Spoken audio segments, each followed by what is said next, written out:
Hey, it's Tasha from Kaleidoscope Living here again. Today I'm going to walk you through how we made a really big, full bolster pillow for our king size bed.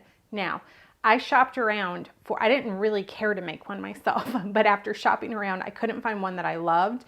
I couldn't find one that was as big as I wanted. And those that came even moderately close were super expensive. And that's when I was in Target one day and I discovered that a table runner is 72 inches long, which is almost the exact same width as a king size bed. I got really excited because there's so many options of table runners. They're amazing. So I'm going to walk you through how I enlisted the help of my young twin girls to make the first bolster pillow with the table runner, some polyfill, and some really simple basic sewing. And because it's taken me so long to get to this video, we made the original bolster video before Christmas. But the bonus video content for you is that I have since wanted to change it up for spring and summer. So I basically made a slipcover for the original bolster pillow, and I'm going to show you how to do that as well, because I'm sure it's not going to be the first one I make, as more beautiful table runners come out for each season. So here we go. Let's dive right into it.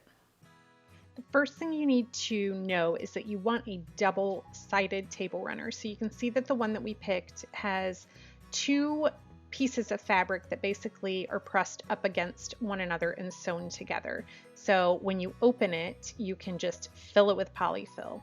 So that's the kind of runner you need. Then you're going to open the end of it by, 4 to 6 inches, big enough so that you can cram your hands and polyfill into it.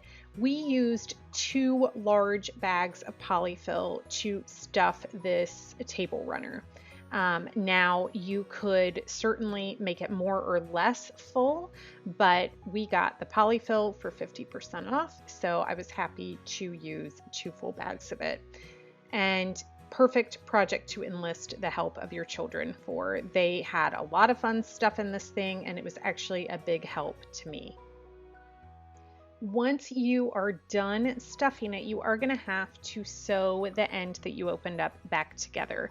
Now, don't panic. You just need some basic sewing skills to do this. And if you really wanted to avoid sewing, you could either use Velcro or iron-on hem tape to close it back up. So that is how we made the original bolster pillow. Now, once I discovered this beautiful table runner, I knew I wanted to switch it up for spring and summer. So I did the same thing. I just used a seam ripper to open one end of it, and I used iron-on Velcro to create a closure at the end of it. And I literally just slid the original bolster pillow into this new slip cover made from yet another table runner, and this is how it turned out. Such an easy way to modify it when you want to change up the. Thanks so much for watching. I hope you enjoyed this. I'd love for you to subscribe to my YouTube channel, and if you want to become a member of the Kaleidoscope Living community for absolutely free, visit kaleidoscopeliving.com/subscribe. When you do, you'll start to receive my weekly newsletter, as well as gain access to our subscriber hub that is full of all kinds of free stuff, including free decorating guides that will help you create a home you love. Thanks so much.